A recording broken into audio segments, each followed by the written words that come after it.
అంటూ రిపోర్టులు రావడంతో వైసీపీ జోష్లో ఉంది.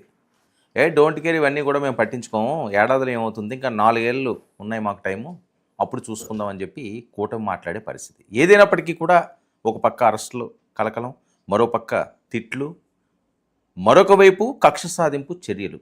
ఎక్కడ చూసినా ఆంధ్రప్రదేశ్ టాపిక్కే. ఇక దీనిపై వైసీపీ అధికార ప్రతినిధి కారుమూరి వెంకటరెడ్డి గారు ఈనాటి ర్యాపిడ్ ఫైర్లో మన అతిథి. వెంకటరెడ్డి గారు నమస్కారం. నమస్తే వర్మ గారు. ఏంటి పరిస్థితి? జోష్గా ఉన్నారట, సర్వే అట, సుమారు 70 మంది పరిస్థితులు బాగాలేదు అని చెప్పారు. అంటే 50% ఆల్మోస్ట్ బాగాలేదు అని చెప్పి వచ్చిందని. మీరేమన్నా చేయించారా అని చెప్పి కొన్ని అనుమానాలు, కొంతమంది వార్తలు వస్తున్నాయి. సరే, ముందుకు వస్తే మనమే చేయించామని అనుకున్నాం. ఎందుకంటే మీలాంటి డౌట్లో, లేదంటే అపోజిషన్ వాళ్ళ డౌట్లో. సరే, ప్రభుత్వం IVRS సర్వే అని ఒకటి చేసింది కదా, అంటే అందరికి ఫోన్లు చేసి ఆ సర్వేని బయట పెట్టమనండి. ఆ సర్వేలో 100కు 90 మంది మీద పాజిటివ్ ఉందా, 100కు 90 మంది మీద వ్యతిరేకత ఉందా, ఆ సర్వే ఎందుకు బయట పెట్టట్లా? రెండవది, స్వయంగా చంద్రబాబు నాయుడు గారే ఎమ్మెల్యేలు మీ పనితీరు మార్చుకోకపోతే ఇబ్బందికర పరిస్థితులు ఉంటాయి, మిమ్మల్ని పక్కన పెడతా అన్నమాట వాస్తవమే కదా.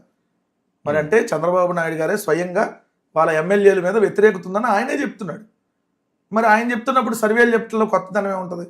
స్వయంగా ముఖ్యమంత్రి వాళ్ళ పార్టీకి సంబంధించినటువంటి ఎమ్మెల్యేలు మీద వ్యతిరేకత ఉంది, మీరు కానీ పద్ధతి మార్చుకోకపోతే మిమ్మల్ని పక్కన పెట్టేస్తాను అని చెప్పి చెబుతున్నాడు. వాళ్ళకి సంబంధించినటువంటి పత్రికలు, వాళ్ళ పత్రికలు ఏదైతే ఉన్నాయో వాళ్ళు 17 మంది ఎమ్మెల్యేలు ఇసుక దందాలో ఉన్నారని, గుమ్మనంగా నొక్కేస్తున్నాడని, పలానా జిల్లాలో పలానా ఎమ్మెల్యే ఏదైతే చికెన్ దుకాణాల దగ్గర, చికెన్ షాపుల దగ్గర కూడా వసూలు చేస్తున్నారని. ఎవరు? అల్లగడ్డ రాస్తున్నారు కదా, వాళ్ళ పత్రికలోనే వస్తున్నాయి కదా. కదండి, ఒక ఎమ్మెల్యే స్థాయి చికెన్ షాపుల దగ్గర ఎవరన్నా కమిషన్లు తీసుకుంటారా? చిన్న డబ్బులు ఏం రావండి బాబు, మీరు అనుకుంటున్నారు. మీ నెల శాలరీకి 10 ఇంతలు వస్తుంది ఒక నెల చికెన్ షాపుల దగ్గర వసూలు చేస్తే. వాళ్ళకి ఒక చికెన్ షాపు కాదు కదా, అది కూడా ఒక చికెన్ షాపు కేజీకి ఎంత కమిషన్ అంట, నియోజకవర్గం మొత్తం మీద. సో ఆ రకంగా ఉన్నారనేది వాళ్ళ పత్రికలో రాస్తున్నారు. అంటే వ్యతిరేకత ఉందని వాళ్ళు ఒప్పుకున్నట్టే కదా. స్వయంగా వాళ్ళ ఎమ్మెల్యేలే కొలికిపూడి శ్రీనివాసరావు బెల్ట్ షాపులు ఉన్నాయని చెప్పి బయటకు వచ్చి చెప్పాడా లేదా?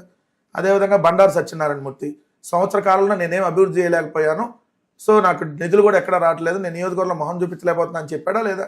అదేవిధంగా చూస్తే మొన్న ఈ మధ్య మళ్ళీ కొలికిపూడి గారు ఏదైతే మీరు కానీ రైతుల దగ్గర మళ్ళీ భూములు తీసుకుంటే నేనే పోరాటం చేస్తానని చెప్పి ఆయన ఓపెన్గా చెబుతున్నాడు కదా. మరి ఇన్ని రకాల, ఒక పక్క కరేడు భూములు, కరేడు రైతులు, అంటే వాళ్ళు ఓపెన్గా చెప్తున్నారు కదా, ఏం జరిగిందో అదంతా ఓపెన్గా చెప్తున్నారు. ఇందులో దాపరికం లేకుండా ప్రజల ముందు చెప్తున్నారు. దాపరికం కాదండి, వాళ్ళమంటున్నారు. వాళ్ళ దగ్గర తప్పులు జరుగుతున్నాయని వాళ్ళే ఒప్పుకుంటున్నప్పుడు మరి ఇంకా సర్వేలు చెప్పడం ఉంది వాళ్ళ మీద వ్యతిరేకత ఉందని.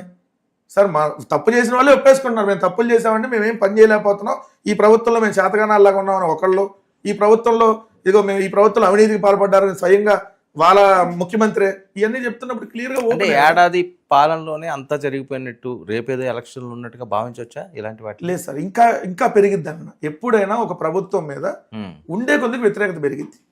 సో ఇప్పుడున్న వ్యతిరేకత పాజిటివ్గా రాదు, ఎందుకంటే ప్రభుత్వం మీద ఎక్స్పెక్టేషన్స్ ఎవరికైనా మోర్ ఉంటాయి. ఈ ప్రభుత్వం మీద ఎక్స్పెక్టేషన్ వీళ్ళు బాగా కల్పించి వచ్చారు. ఏమని?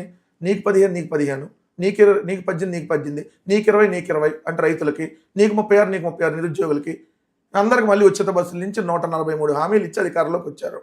ఏడాది కాలంలో ఒకటే, అది కూడా 13,000 కొంతమందికి వేశారు తల్లికి వందనం కింద. మొదటి ఏడాది 15,000 లేదు, రెండో ఏడాది 15 ప్లేస్లో 13 వచ్చింది, అది కూడా అందరికీ లేదు, కొంతమందికి వేశారు. మరి వ్యతిరేకత రాకుండా ఎట్లా ఉంటుంది? రెండు, ఎక్కడికక్కడ అవినీతి. మీరు చూస్తే సార్, బెల్ట్ షాపులు, నాకు తెలిసి మీరు దాదాపు ఒక 20 సంవత్సరాల నుంచి ఈ ఫీల్డ్లో ఉండుంటారేమో, ఎక్కడన్నా ఇంత బెల్ట్ షాపులు వెచ్చలు పెడతానో మీరు చూసి. కాదండి, మీరు ఎందుకు బయట పెట్టలేకపోతున్నారు? మీ క్యాడర్ అంతా ఉంటుంది కదా, ఎక్కడెక్కడ బెల్ట్ షాపులు ఉన్నాయో ఏంటన్నది కాదు వర్మ గారు. మేము బయట పెట్టకపోతే ఎట్లా వచ్చింది? ఇప్పుడు మాకు సంబంధించినటువంటి తిరుపతి నియోజకవర్గ ఇన్ఛార్జిగా ఉన్నటువంటి బొమ్మన అభినయ్ రెడ్డి గారే కదా పొద్దున్నే వైన్ షాపుల దగ్గరికి వెళ్ళి, తిరుపతి పట్టణంలో కూడా పొద్దున్నే 4కి 5కి కూడా ఏదైతే బెల్ట్ షాపులు ఉన్నాయని చెప్పి స్వయంగా వీడియోలు. రాష్ట్రం అంతా అదే పరిస్థితి. రాష్ట్రం అంతా సార్, మొత్తం ప్రతి గ్రామంలో బెల్ట్ షాప్ ఉంది. ఈరోజు బెల్ట్ షాప్ లేని గ్రామాన్ని చూపించండి. ఆంధ్రప్రదేశ్ రాష్ట్రంలో బెల్ట్ షాప్ లేని గ్రామాన్ని చూపించమంటున్నా. ఓపెన్ ఛాలెంజ్, ఈ గ్రామంలో బెల్ట్ షాప్ లేదని చూపించండి. ప్రతి గ్రామంలో బెల్ట్ షాపులు ఉన్నాయి. కిరాణా కొట్లు అమ్ముతున్నారు కొన్ని చోట్ల విచ్చలవిడిగా. ఇంకోటి ఏంటంటే దాంట్లో నకిలీ మద్యాన్ని కూడా అమ్ముతున్నారు. ఓపెన్ గా నకిలీ మద్యాన్ని అమ్ముతా మన తెలుగుదేశం నాయకుడు అనకాపల్లిలో దొరికినటువంటి పరిస్థితి, ఏదైతే అనకాపల్లి పారిశ్రామిక వేడలో అమ్ముతున్నారని చెప్పి వారపత్రికలో ఓపెన్ గా రాస్తుంది, ఇదిగోండి నకిలీ మద్యం అమ్ముతున్నారు అని చెప్పి. ఎవరైతే మన ఎక్సైజ్